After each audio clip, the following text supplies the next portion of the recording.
Couple et amour, notre quotidien et notre vie de couple. Bonjour Gwen Melsquet.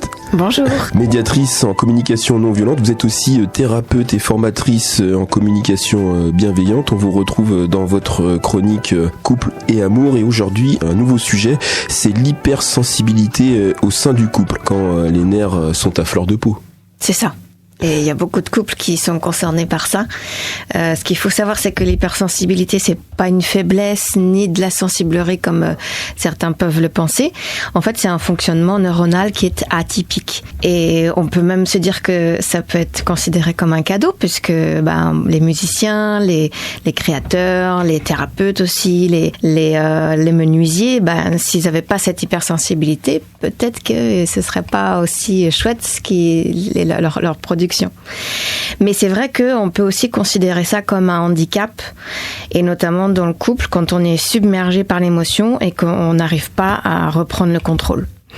Alors l'hypersensibilité au niveau de l'éducation, notamment de nos enfants, on l'entend à tort et à travers, il y a beaucoup de définitions. Quand on parle d'hypersensibilité dans le couple, on parle de quoi concrètement, Gwen Melsquet ? Alors l'hypersensibilité, en fait, il s'agit du cerveau qui va capter des informations sensorielles et émotionnelles plus vite et plus intensément.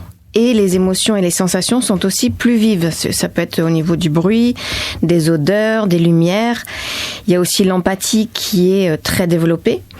Les valeurs aussi qui tiennent une place importante dans la vie des hypersensibles.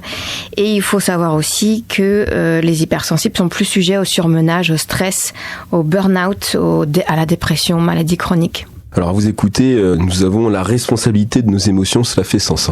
Alors oui, ça peut être difficile à concevoir, mais je précise tout de suite qu'on est responsable mais pas coupable, parce que on fait tous de notre mieux avec les moyens dont on dispose. Et le problème, c'est que dans la plupart du temps, on n'a pas appris à gérer nos émotions, et c'est pour ça que ça limite beaucoup notre capacité à gérer ses émotions.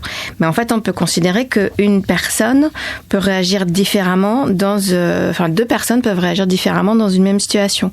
Par exemple, sur le retard d'une personne. Peut-être que vous, ça va vous énerver parce que vous avez à cœur de maîtriser votre temps, par exemple. Et puis moi, si, en tout cas dans l'instant, j'avais envie de me laisser porter par les imprévus, je vais pas être affectée par ce retard. Donc en fait, on voit bien que d'une personne à une autre, la réaction peut être différente. Donc ce que dit ou ce que fait une personne, finalement, ce n'est qu'un stimulus. Et la bonne nouvelle, c'est que du coup, ça veut dire qu'on peut agir dessus. Alors si on peut agir dessus, ça veut dire que nos émotions, c'est un peu notre boussole de notre état mental, de notre être. C'est ça, les émotions, en fait, on considère que c'est un peu notre GPS intérieur pour notre bien-être.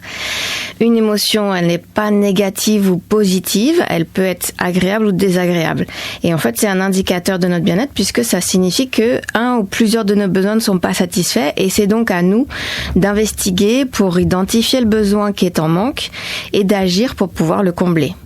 Alors le passé joue forcément sur l'hypersensibilité ou pas du tout ? Alors oui, les blessures de l'enfance peuvent ressurgir. On a tous des blessures d'enfance. Il n'y a pas besoin d'avoir des gros traumatismes en fait pour avoir ces blessures d'enfance, puisque de toute façon il n'y a pas de parents parfaits. Donc forcément qu'on a eu des manques à certains moments. Et du coup, le débordement émotionnel peut indiquer qu'on a touché une blessure d'enfance. Et dans ces cas-là, en fait, c'est pas l'adulte qui réagit, c'est plutôt l'enfant qu'on était qui réagit. Donc c'est pour ça que ça paraît peut-être des fois, au niveau de la réaction, un peu démesuré. Ou en tout cas, c'est ce qui peut dérouter le partenaire. Et du coup, si on arrive à comprendre la blessure d'enfance et qu'elle est difficile à maîtriser pour notre conjoint, du coup, on va mieux la saisir, l'accepter, et on va plus être en capacité de soutenir notre partenaire. Par exemple, le retard d'un parent qui a été mal vécu par un enfant, ça peut générer des vraies crises quand, une fois adulte, notre conjoint a ne serait-ce que 10 minutes de retard. Alors la pression du quotidien, on sait que dans notre société, dans notre quotidien, tout va trop vite. Est-ce que c'est forcément un facteur aggravant ?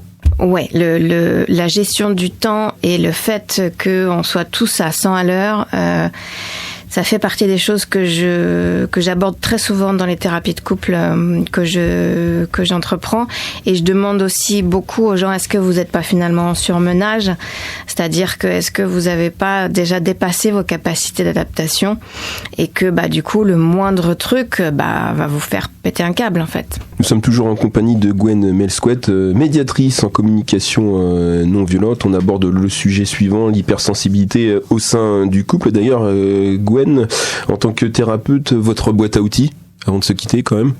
Alors, la boîte à outils, il y a des outils d'urgence et des outils de régulation du quotidien. Les outils d'urgence, je peux en citer 2 par exemple. Il y a la respiration d'urgence. En fait, il s'agit d'inspirer sur 1 ou 2 secondes de façon très très brève et assez profonde, et d'expirer sur un temps très très lent, le plus lent possible, et de faire ça en fait 3 à 4 fois, ou en tout cas le temps que l'intensité de l'émotion diminue. Un autre outil, ça peut être de compter à l'envers, parce qu'en fait, quand vous comptez à l'envers, l'idée c'est d'activer la partie du cerveau qui est liée à tout ce qui est maths, rationalité, etc. Et parce qu'en fait, on peut pas activer la partie du cerveau qui est liée aux émotions en même temps. Donc du coup, le fait de se forcer à faire des calculs mentaux, ça diminue en fait automatiquement l'intensité émotionnelle. Et pour ce qui est de la régulation au quotidien, il y a par exemple la cohérence cardiaque. Bon, après, je peux peut-être pas le développer là, mais en tout cas, il y a plein d'informations sur Internet qu'on peut trouver. C'est vraiment un outil qui est très très simple. Il y a aussi une question que vous pouvez vous poser, que ce soit vous ou votre partenaire, quand vous êtes dans une intensité émotionnelle, c'est quel est le besoin qui n'est pas satisfait? Pourquoi est-ce que je réagis de façon aussi intense en fait? Quel est le besoin qui est en lien avec l'intensité émotionnelle qui est en cours? Dans ces outils, ce qu'il faut savoir dans le couple, c'est que le partenaire peut aider. C'est ça qui peut justement ajouter un peu de soutien, et puis peut rapprocher le couple, c'est-à-dire qu'on peut pratiquer ensemble les outils de gestion émotionnelle. Soit c'est vous-même qui êtes dans l'intensité émotionnelle, et donc du coup vous demandez à votre partenaire, est-ce que tu veux bien m'aider par exemple à faire une respiration d'urgence, ou alors c'est votre partenaire qui vous le propose, est-ce que tu veux qu'on fasse une respiration d'urgence ensemble? Et ça permet en fait à la fois de bénéficier du soutien, et puis le couple se resserre dans peut-être un moment de débat et peut-être de conflit. Ça resserre les liens puisqu'ils arrivent à faire quelque chose ensemble. L'engagement donc. L'engagement, pour moi, c'est la clé du changement, puisque on nous a pas appris tout ça pour la plupart, la gestion des émotions, etc. Et du coup, l'idée, c'est de pouvoir se dire ok, je ne savais pas ça jusque-là, mais je m'engage à essayer, à apprendre, et on va le faire ensemble. Au début, ce sera pas simple, mais au fur et à mesure, on va acquérir ces automatismes, et du coup, ça deviendra plus simple. Merci Gwen Melsquet. On le rappelle, vous êtes thérapeute et médiatrice en communication non violente, et vous exercez sur la région de Rennes. À très bientôt. Merci, à bientôt.